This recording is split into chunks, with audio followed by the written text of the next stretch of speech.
Hey guys, you want to know where the dollar a day strategy came from? It's newsjacking, and I learned it from my buddy David Meerman Scott.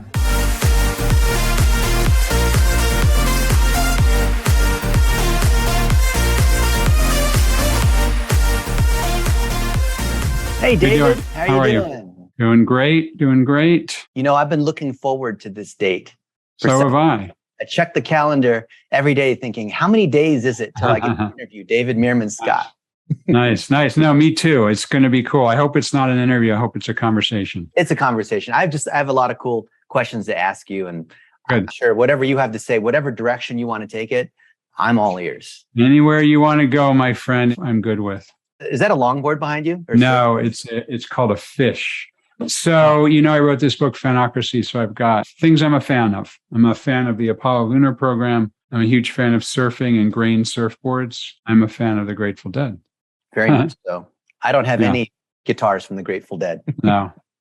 That's a discussion we could talk about, guitars from the Grateful Dead. Yeah. I just bought another one. God help me. So okay. I've got three Grateful Dead related guitars now in my collection, my small collection. I don't play guitar. Are you in Las Vegas? Where are you? I'm in Vegas today in our video studio. Yeah, nice. Yeah, I'm in my home studio. Very cool. And wow.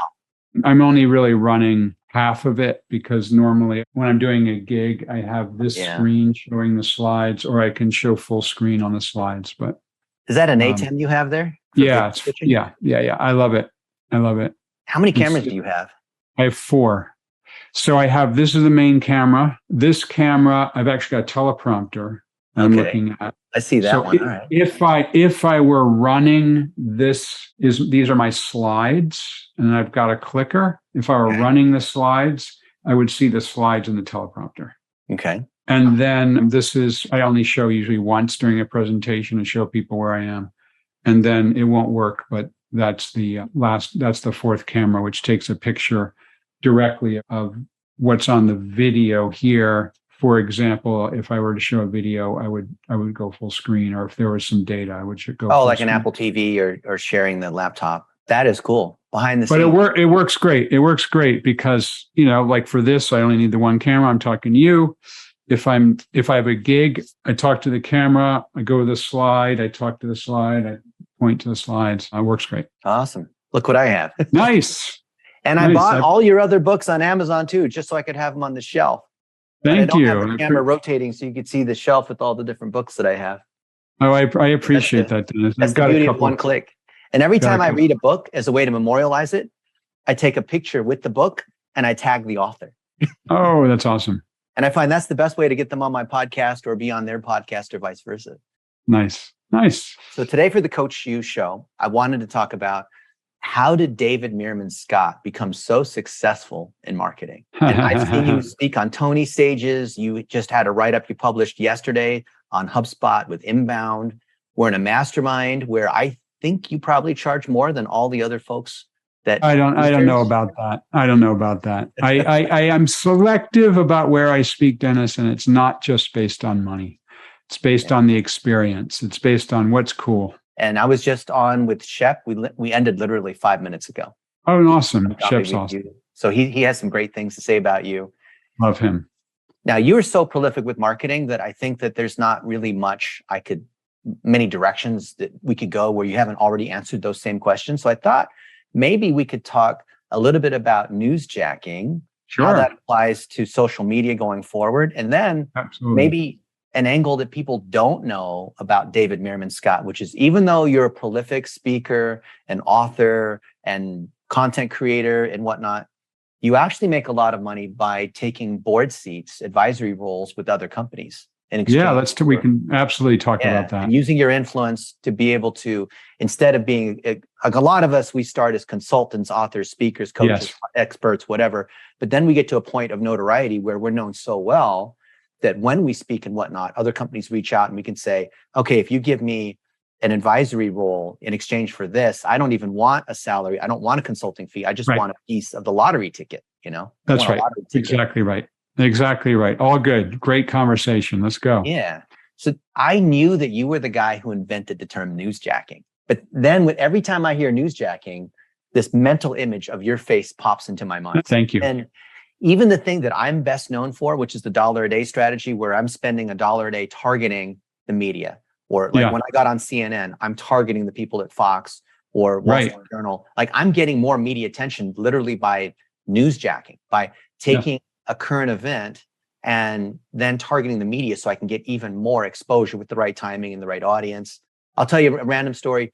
Sure. I had a roommate who was bit by a dog randomly. We were on our way to go to church. Wow. Open the door, and this pit bull runs into the apartment and bites my friend. Oh my gosh. Dressed in his Sunday best. He's got blood all over him. The doorbell captures the whole situation. And I thought, this is ridiculous. The apartment should have had these rules. I already knew that this dog was a mean dog, and no one ever did anything about it. It wasn't on the lease because there's rules about like, having pets.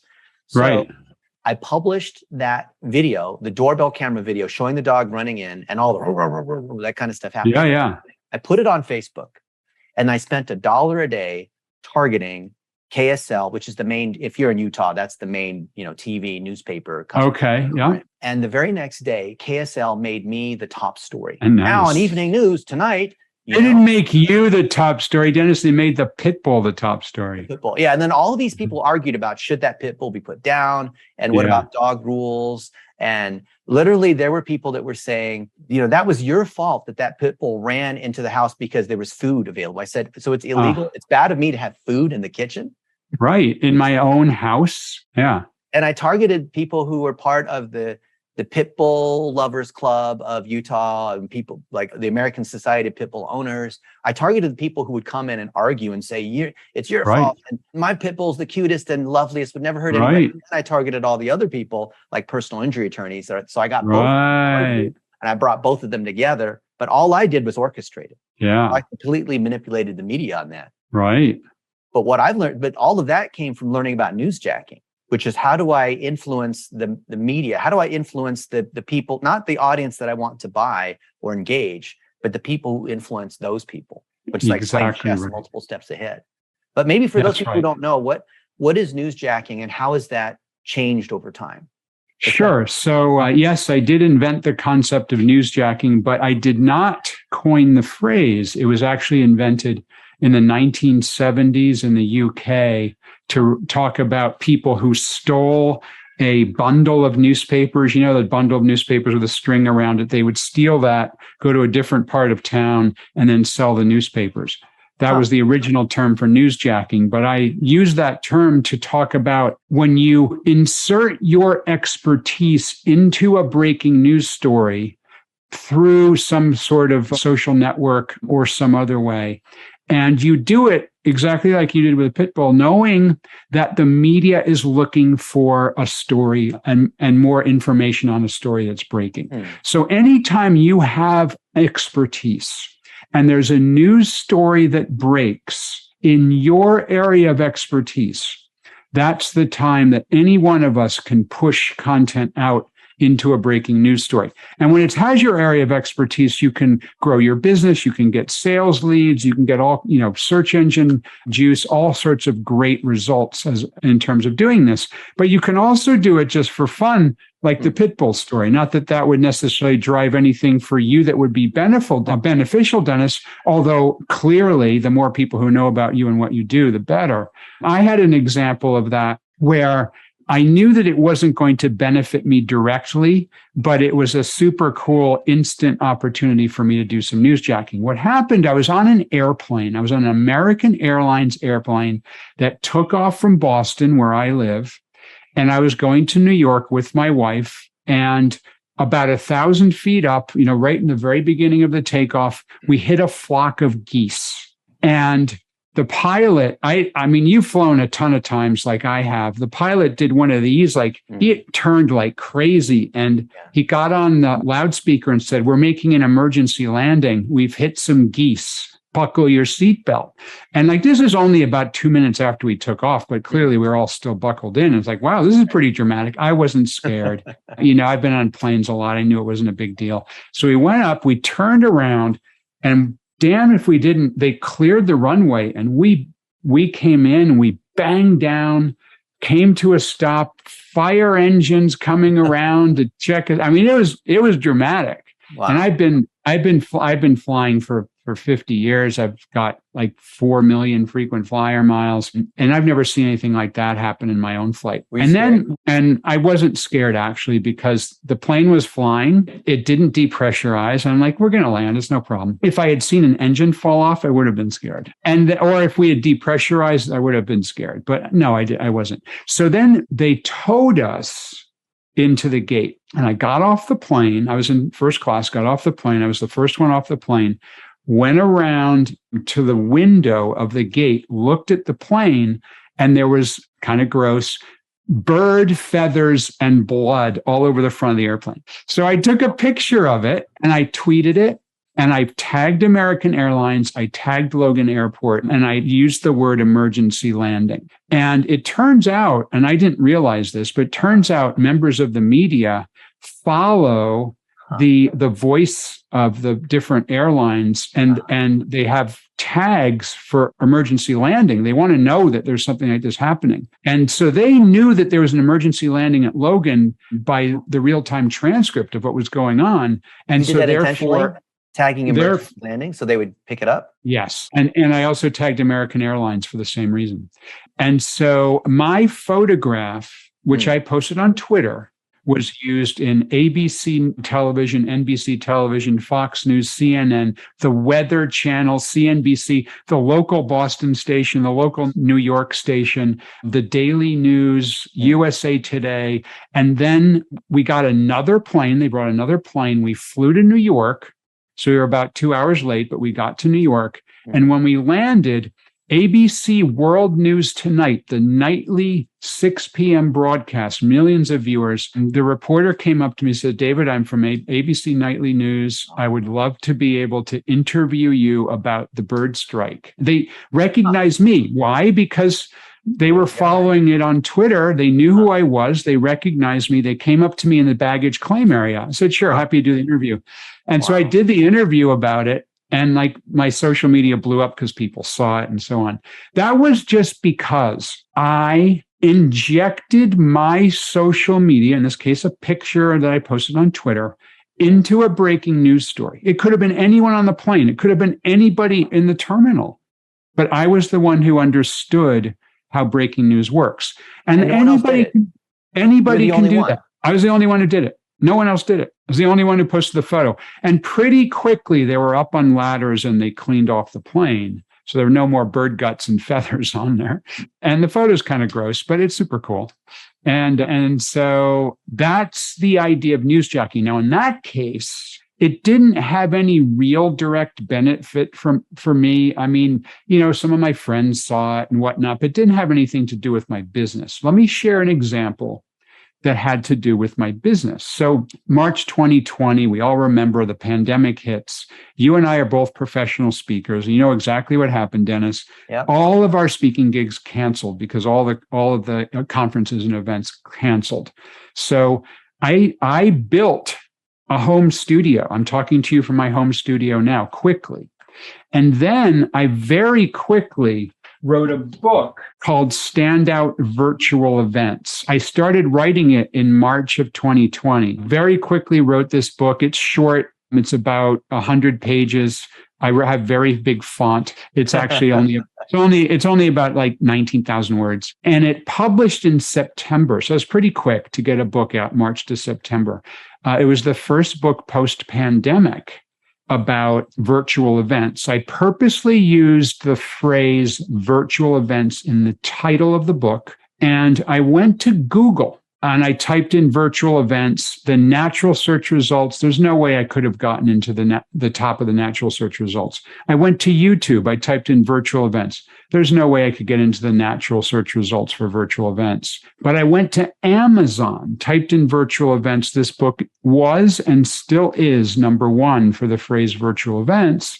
And people hire me to speak because they read this book and they want to have a virtual event. And they say, oh, this guy must be pretty good. He's a professional speaker. He's done hundreds of events and he understands virtual. He has a home studio. He wrote the book, Standout Virtual Events. So that's how this concept of newsjacking works. All you need to really know about it is simple. #1, news breaks quickly. Now, in the case of COVID, that broke really slowly. But in the case of that bird strike, that was super fast. In the case of the pit bull that you talked about, that was super fast. So when a bird strike happens, it's fast. COVID's a little slow. When the news story happens, reporters and editors need experts now. Yeah. And that's your opportunity.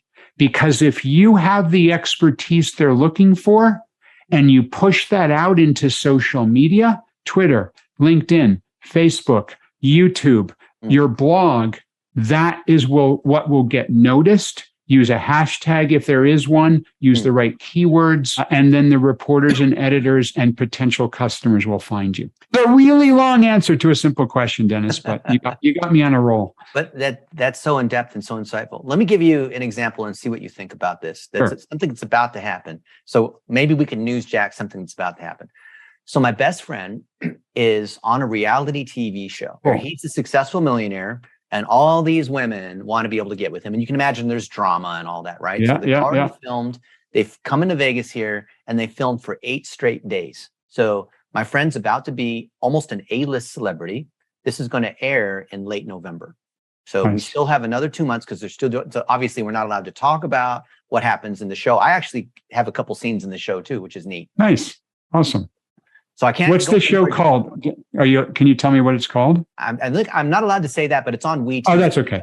So WeTV does all the 18-year-old and pregnant or 16 and pregnant and a bunch of like relationship stuff like love after lockup, all these different ones around relationships, right? Yeah. He's a successful millionaire. All these women are trying to get with him. There's some drama that happens, which would typically happens when you have multiple women involved, all chasing one guy. And we know that this is going to air in 2 months from now. Given what you know about newsjacking and media and marketing, what would you advise Mark to do? Like he could be a speaker, could write a book, he could do all these things talking about, because he'll be a celebrity from nothing to a celebrity. So the first thing I would do, and I think you could do it really quickly, is something like this. Do a quickie ebook and push it out onto Amazon. So Amazon has the Amazon KDP publishing platform. Yeah. And it's a really great platform to do a quick book because when you submit a manuscript, it's less than a week before the book comes out. And it can come out in Kindle format and it can come out as a print-on-demand book or both. And in my case, I did both. And so have the title be something that's super related to the show, that if people entered that search term, that could find it, and make sure that you use the same name of your friend that's used in the show. I don't need to tell you this, buy the URL, perhaps create a social channel, whether it's TikTok or YouTube or Twitter or whatever it might be, create a social channel using the appropriate handle as the same thing that would be used in the show so people would find it. Create some content for the channel ahead of time so that when the reality show is aired, that the content already exists and you just can push the button once or twice a day, however often you're going to do it, if it's Twitter, more than that, to get the content out there. And then I think you can start to follow, or your friend can start to follow appropriate members of the media on social networks and begin to engage with members of the media. So if and this sounds like it's a business story because it's related to he's a millionaire. And so maybe you follow the appropriate business reporters with Inc. magazine or some television reporters, CNBC, whatever it might be. Perhaps it's lifestyle reporters if it's about the millionaire lifestyle, and then have a stable of reporters that he or she is your friend, a man or a woman. I'm not sure you said. Oh, it's a man. Yeah. It's a man. You did say that. I'm sorry. So your friend can then engage with these reporters, and he can then be a known entity as he's already developing online relationships with those reporters, so that when those shows come out, he's already a known quantity. And then they will perhaps seek him out to write a story about the show, but then he becomes a source ongoing for their articles about creating wealth or being an entrepreneur or being single and rich or, whatever story they're working on. And those are just a few things that pop into my mind, but you're absolutely right in your instinct that now is the time to prepare. So this is a reality show where it's largely about dating, and you can imagine the trashy kind of drama where reality TV, is not real. It's staged in some way. I was in a reality TV show, and it was super fun to see what happens behind the scenes. Yeah.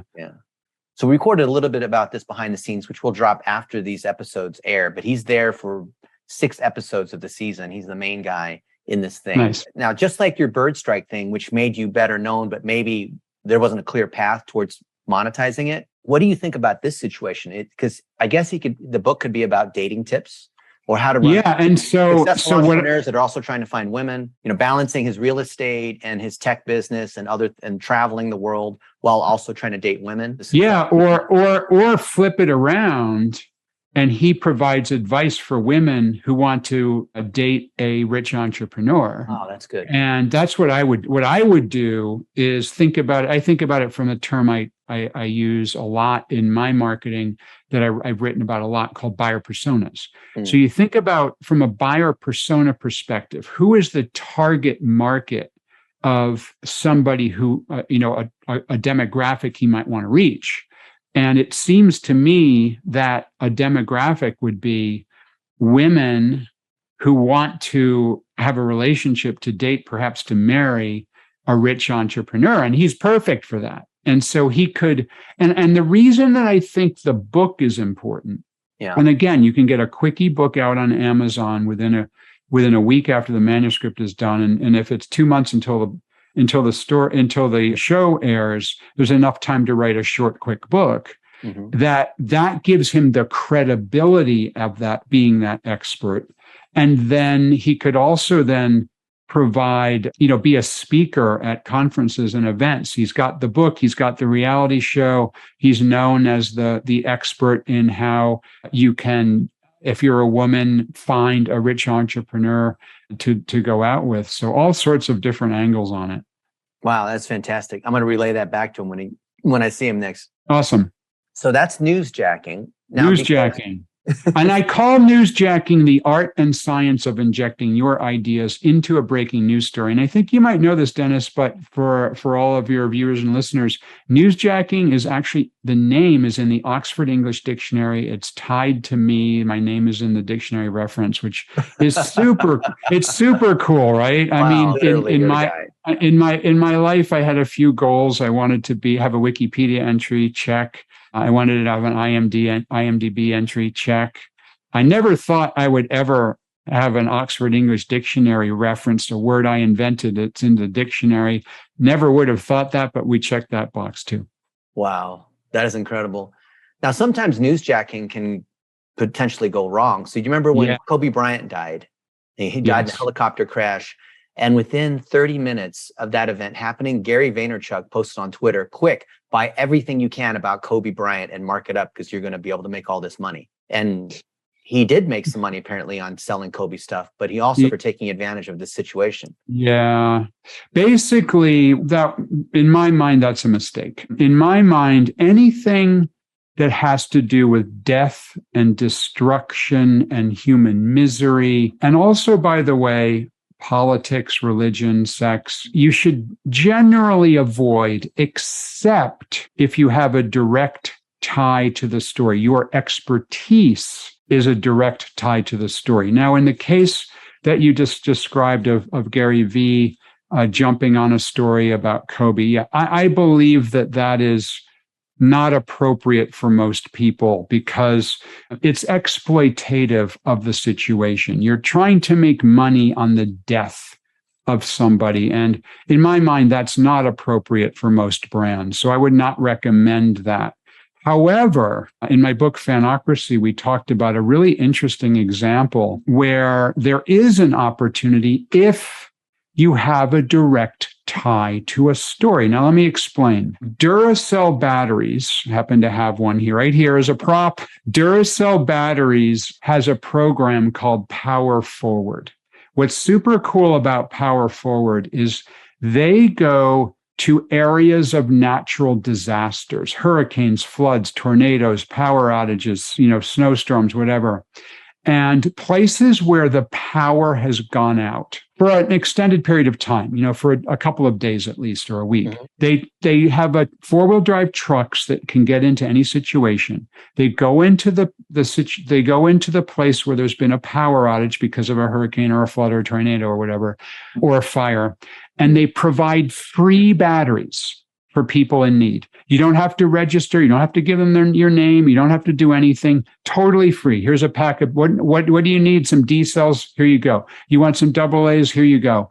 And they're giving away for free those batteries. People line up. They share on their Facebook where they're going to be.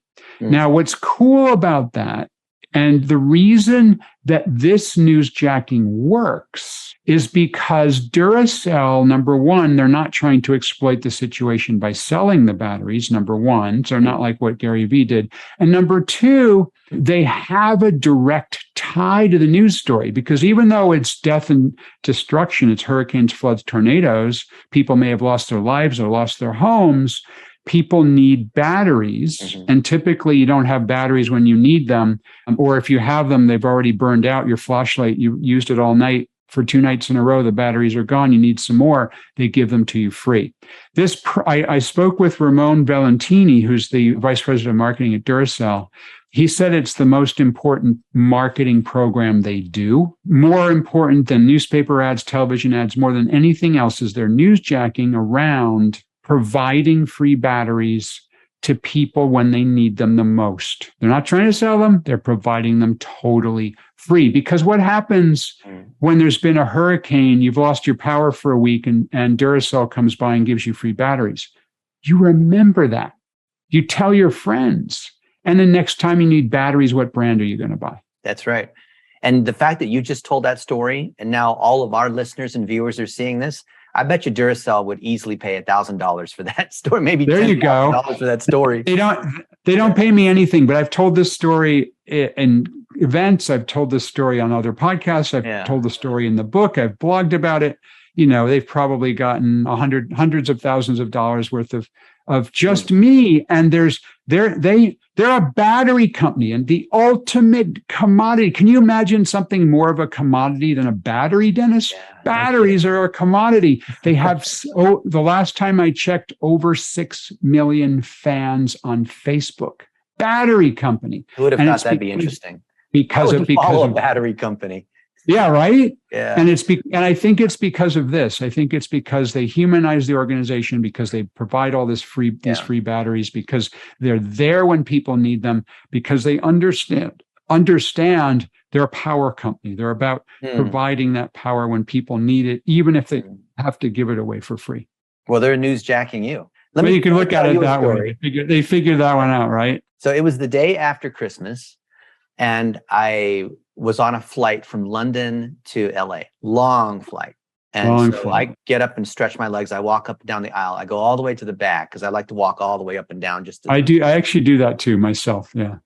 And it's a lot more fun if you're sitting in the front of the plane to go back, because the other way, they won't let you go forward. Well, I did get an upgrade this time, but whatever. I'm short, so it's all first class. But I'm in the back there doing some stretches, because I'm trying to move my legs and whatever. Yep. When you're sitting on this plane for 8 hours.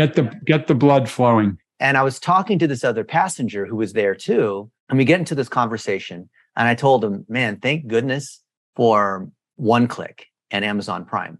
Because I spent $50,000 2 days before Christmas buying TVs and laptops and all that kind of stuff for our best performing people. Nice. And I even said, and I told this other guy who was very interested and very listening. So you can tell when like people are leaning forward and they're interested in what you're saying. He said, you know what? Amazon Prime is losing money on me because I can even have certain things like a giant 24 pack of soda or whatever delivered for free. And I know the cost of the shipping is way more than the cost of these items. And in fact, I'll order things that cost $2 just so I can use Amazon Prime and include the free gift note just to send these little things to people.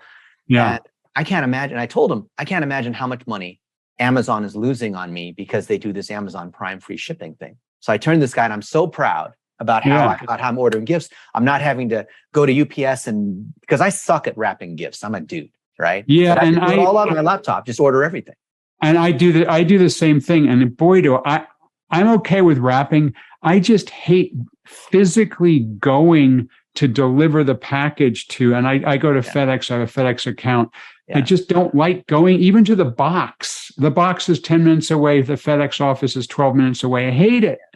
Yeah. So I'm there telling this guy who's smiling as I'm explaining how I'm basically saving all this time and it's fantastic and Amazon's losing money and all of our employees are happy. And he said, I run the call center for Amazon in Dublin. Nice. And the fact that you're doing that and you're telling everyone about how you're saving money on Amazon and how you're buying these other items, we actually want people like you because we can't even pay this kind of money to have people tell these kinds of stories. And that's why we have Amazon free shipping instead of Amazon, TV commercials.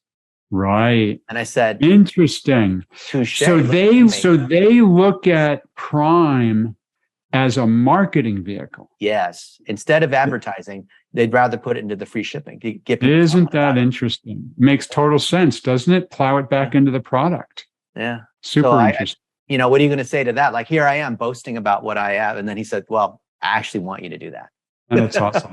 That's awesome. I love it. Well, I do the same thing. And I mean, at the end of the year, I look at how much I spent on Amazon because it's all in the credit card statement. It's like a lot of money. Yeah. Earn a lot of But it's all good. It's all good. It saves me a lot of time. I know. I mean, as much as I can, I try to support local bookstores, and it's hard to support the local hardware store, but I try to. But, for the most part, it's all coming on Amazon these days. Yeah. I had a funny story, maybe, I don't know, 2 months ago. I went outside and I happened to be outside of my house when the Amazon truck came by and the Amazon truck came out. So I went out to next to the truck and I said, "Oh, thanks a lot." I grabbed it. And he goes, "You know what? I come to your house more than I go to my own house." That's funny. I thought that was pretty good. I say he's here literally every day, every day. And sometimes twice a day. He's coming to my house. It's like Christmas every day. You should leave milk and cookies out for him.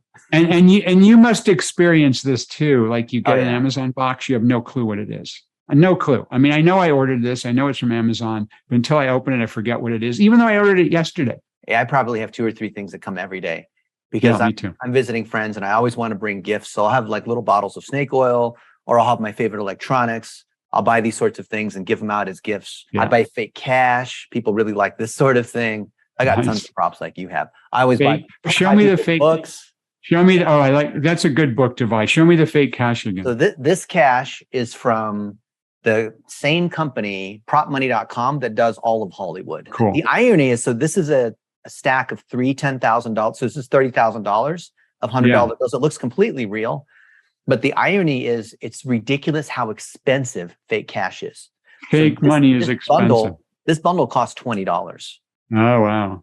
So I was at Jake Paul's house filming, which is something that with our financial freedom movement, where we're teaching all these kids how they can start social media agencies and become influencers. And I brought $1 million of fake cash and we were filming.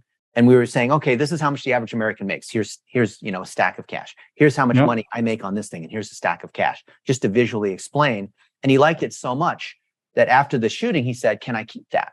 Can I keep it?" Interesting. Well, okay. But I'm thinking I paid $600 for this $1 million of fake cash. Yeah. Jake Paul. So yeah, you can have it. Like, give me some credit or something. 2 weeks later, I see he releases a music video. And here he is with this, like sitting on this pile of, which is the pile of fake cash. Yeah. And I'd like, that's my pile of fake cash. That's my cash. He's sitting on my cash. You should like put me in the credits of the trailer or whatever that shows but yeah, that's awesome. This is great in terms of hooks for videos because the camera's a little far away from me. But if I had a closer camera, I would wave this because this always gets people's attention. And then I'll say something, hopefully not too cheesy, like, "Here in my garage, knowledge," nothing like that. Nice. You've got $30,000 in cash, and I've got a $1 battery. Well, yeah, I've got so many. Look, I've got a shape ball. I have a goat thing for Digital Marketer where I won one of their awards for giving the best tips. Nice. I was in Pakistan a few weeks ago, and this is a charity that feeds 1 million people a day with free food and educating them. So the chairman gave me this. We made a whole video about this. I have my Cocoon oxygen water. So David, if you want some of this, any of my friends that are over 40, I like to give them oxygen water. So I'll ship you some of that. Oh, oxygen water. Yeah, if you want, just let me know. I'll send it to you. I have a stack of all these poker chips for people that want to gamble. Nice. I can go on. I have so many of these things. I'll show you two, Dennis. Look, here's actually, this is a great one. This is my little Oh yeah, those are cool. movie clacker thing. Yeah. Those are cool. I like those things. I'm a huge fan of an underwear company called MeUndies. Oh. So there is a pair of underwear. Yeah. And do you know about these guys? No, I've never heard of them. MeUndies. They do subscription underwear. So Wow. So what's super interesting to me about MeUndies, there's a number of things, but I took a category of product that's boring, at least for men. It's boring. Yeah. And, most men that I know replace their underwear when it wears out. But with MeUndies, I loved it because they have a subscription. And every month I can choose which pattern I want. Uh-huh. And it's $16 a month. And this is called Penguin Party. But no one's going to see and it. My wife loves penguins. So she's a fan of this particular pattern. Now, so that's really cool.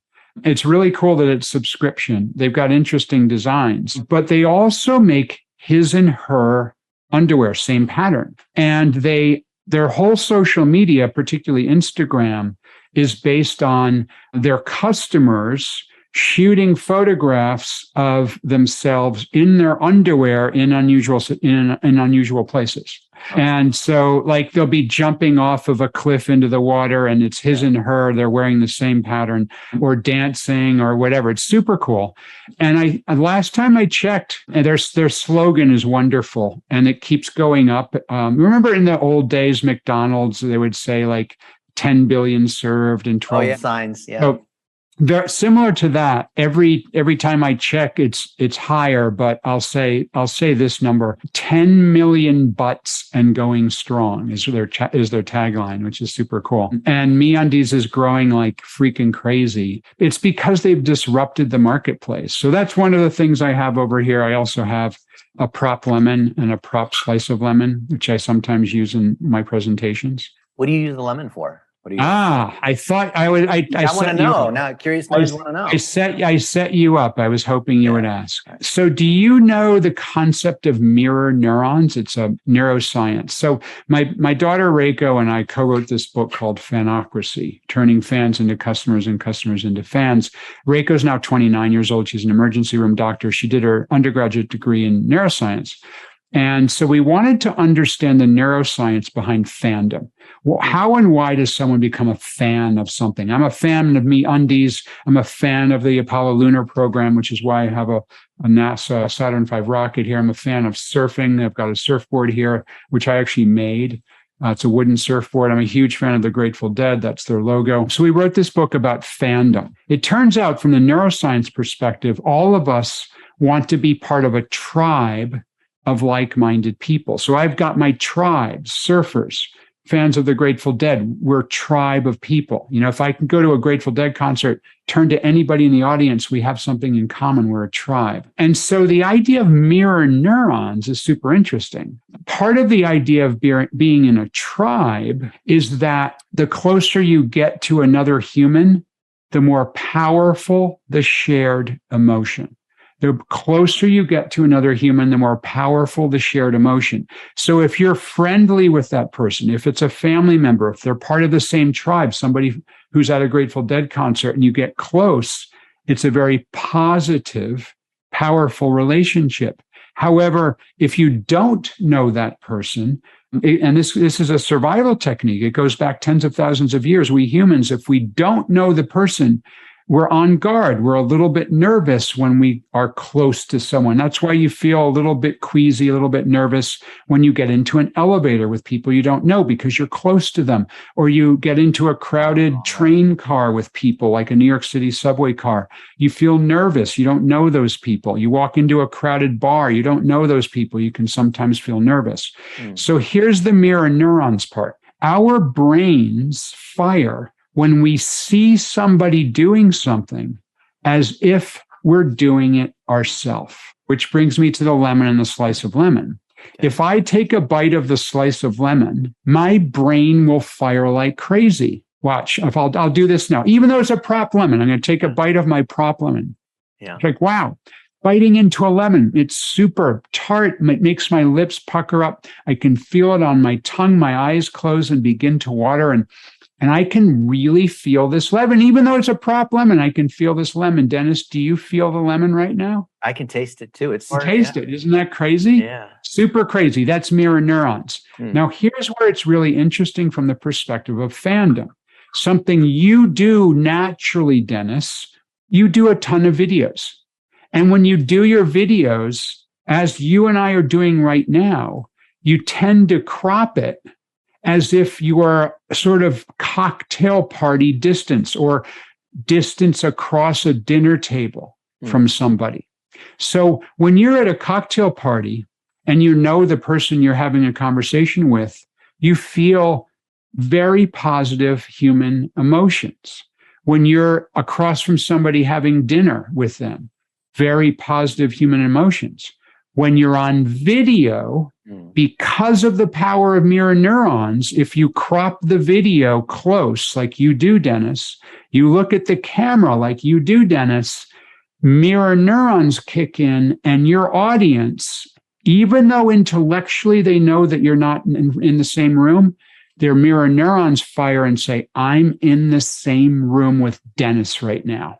And their powerful emotions kick in. So the idea of mirror neurons is a really important concept when it comes to video and using video to do marketing. Because if you're not cropped close, like I'm a little far away right now, the way you are is much better. You're a little bit tighter. If you're not close, the mirror neurons don't kick in as much. If you don't look directly at the camera, the mirror neurons don't kick in as much. So I always, when I see this, the sort of standard 60 minutes interview format, you know what I mean, where there's two, and many times they use this format at conferences that you and I speak at, and they'll have two people, they'll be in two chairs. They're on this this kind of angle. And usually they have two cameras, one looking over the shoulder of one person, the other looking over the shoulder of the other person.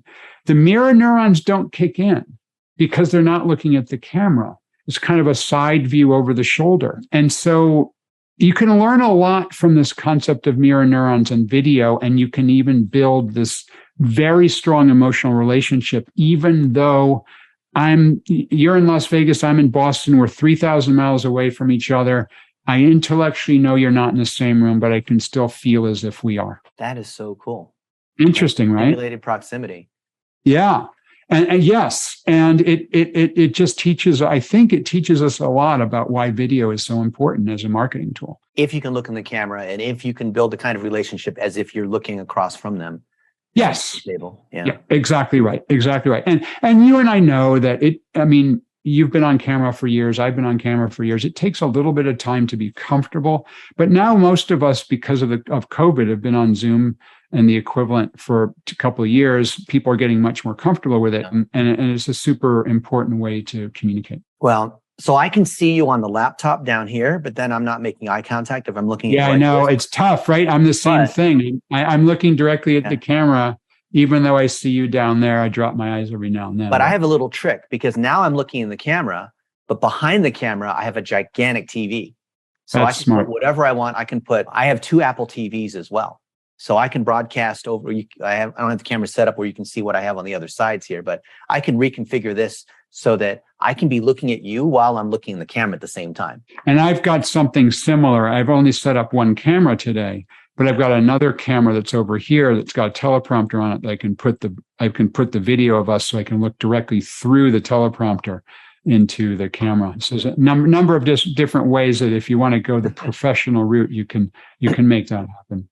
Wow, we could talk forever about your studio as you're a pro. It's such a long time. But I want to make sure we have enough time to cover deal making and how you use your influence and how do you decide what companies that you want to partner with? Is it the business opportunity? Is it the person? Is it something you're looking for in terms of a portfolio? Is it complementary to the other companies that you're working with? Like what did you call the Me Shorts? What's it called? Me Undies? Oh, Me Undies. Do you have equity in that company? I'd imagine you want to have equity. No, I don't. I'm just a customer. Yeah, I'm just a customer. Interestingly, I reached out to their CEO and I said, hey, I'm a big fan. I'm going to write about you in one of my books. Can I interview you? And never heard back, which is kind of odd, but yeah. So the first thing, Dennis, is that I used to focus on how much money I can make. I don't do that anymore. I focus on how I can have an enjoyable relationship. So all of my business relationships, like I love talking to you. This is great. It's fabulous. This is the kind of relationship that I want to have with people. So I don't look for someone who's going to maximize my bank account or my wallet. I look for ones that I feel like it'll be a fun engagement where I can make a difference. And I've worked in my entire career in business to business technology and disruptive businesses. Before I started 20 years ago, I started out on my own. But prior to that, I worked for financial information technology companies like Dow Jones and Reuters. I lived in Tokyo for 7 years, Hong Kong for 2 years. And for the last 20 years, I focused a lot on sales and marketing and customer support software businesses. And have focused on SaaS-based B2B software companies. And so I speak all over the world, and those are my speaking engagements. But when I decide I want to work directly with a company, sometimes I take cash, and that's sort of a coaching relationship. But more often, what I'm looking for is a company that's in the early stage of growth. They have venture funding. So in other words, because they have venture funding, they're looking for an exit at some point. It's a company I understand the technology of, and I'm not interested in some cybersecurity middleware product, for example. Right. It's typically a company where it's business to business, it's technology, it's software as a service based. And I have a great and it's a company where I have a great relationship with the founders. And they're looking for somebody like me to be an advisor to the company. And I run into a handful of those a year where everything seems to fit. Great company, great management team, venture funded, growing, disruptive in the marketplace, software as a service, sales and marketing and customer service related in some form. And I love to join their advisory board and take equity, not cash. And I've done maybe 25 of those relationships over the last 20 years. And I'm fortunate, and I'm fortunate that 2 of those companies that I've worked with have gone public. And several of the companies that I've worked with have been acquired. And I think about a dozen of them, so about half of them are still growing, strong enterprises that hopefully over time will also achieve success. Now, in some cases, I work, I advise, I spend time and effort, and I get zero. I don't get a single penny. In fact, it probably costs me money because I've traveled to visit them and so on. Yeah. But other relationships, I've been able to have a significant financial event because the company ends up going public or gets acquired, and the shares that I have done very well as a result. I've found this to be a really important part of my, I guess I'll call it my entrepreneurial portfolio. My entrepreneurial portfolio includes my advisory clients where I take equity. It includes my speaking engagements all over the world. It includes some online learning courses. I have a newsjacking course that I have, and it also includes my book royalties and some coaching clients. I have several that I take cash for, and those relationships with those companies where I take equity has been a very important part of my portfolio. Can we think of those initial, like the speaking and consulting as short term, and then the lottery ticket equity long term piece? I think it's a great way to look at it. And I'm a huge fan of the portfolio theory of investing. I have in my private investments, I have real estate, I have stocks, I have venture capital where I'm a partner in a VC firm. I do some angel investing. I'm huge into collectibles. I have one of the best collections in the world of Apollo lunar artifacts. I have a collection of Grateful Dead artifacts. And so that's the portfolio theory of investing, which says that, hey, if the stock market's down, maybe the real estate market is up. Hey, if the interest rates start to go up, well, maybe my collectibles go up even faster. And I believe what's made me able to build wealth has been the same theory applied to work. Most people work for a single company and all of their income comes from one source. That's like investing in one company as an investor. Yeah. And there's nothing wrong with working for a company. I mean, many of my friends do. I used to work for companies. Nothing wrong with it. But my approach has been over the last 20 years to do my own thing and have a variety of ways that I generate income in that portfolio. And that's been my way of generating significant revenue above and beyond what I would normally make, well above beyond what I would normally make as a CMO of a big company. That's an amazing hedge strategy. It's worked for me. Yeah. All you need is one lottery ticket to pay off out of the 25. Well, that's right. And I mean, I'm fortunate that I have had one of those. And the other thing that's interesting about it, Dennis, and you and I know because we both speak professionally for money, is COVID hit, bang, my speaking income went to zero. Yeah. From a lot of money a year to zero, and like, wow, but I had the other sources of income. So it worked out fine. David, you're a master at building relationships. I admire you for your expertise and how prolific you are in creating content and all that. But I wonder, because I just want to understand, how do you build relationships with such high-level people? I can imagine any of us spending time with Tony at his crazy virtual hybrid studio would be intimidated with this guy who's like almost 7 feet tall. Yeah, he's 6'8". He's a truly large human, but he has a large heart. Tony's amazing. I always look at my relationships as to what I can give, not what I can get. And I'm looking to have a relationship where I can provide value to people as opposed to just saying, what can I get from them? So, when Tony Robbins first reached out, as an example, when Tony first reached out to me 8 years ago and said, hey, I want you to come and speak at one of my events, I said, please tell me what I need to know. How can I help?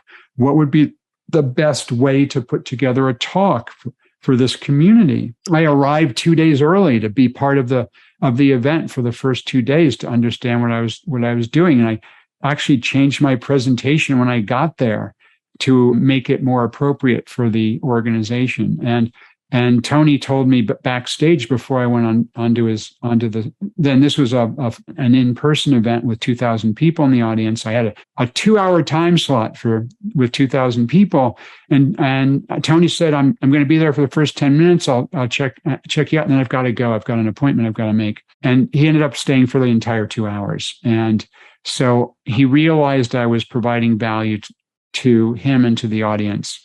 And we've become friends since then. And he's had me back between 2 and 4 times a year, every year for 8 years. And it's because I think I've focused on what I can deliver, not what I can take. How do you have this kind of poise? Because people like you and Shep and other friends, we can just tell they have a certain charisma. And a lot of people just don't have it. And they wonder, is it possible to develop the kind of authority and credibility that David has? Just he walks out onto the stage, and you mentioned it at Inbound, how you ran down the aisle and you went on the stage and you got the energy up by demonstrating instead of just saying it.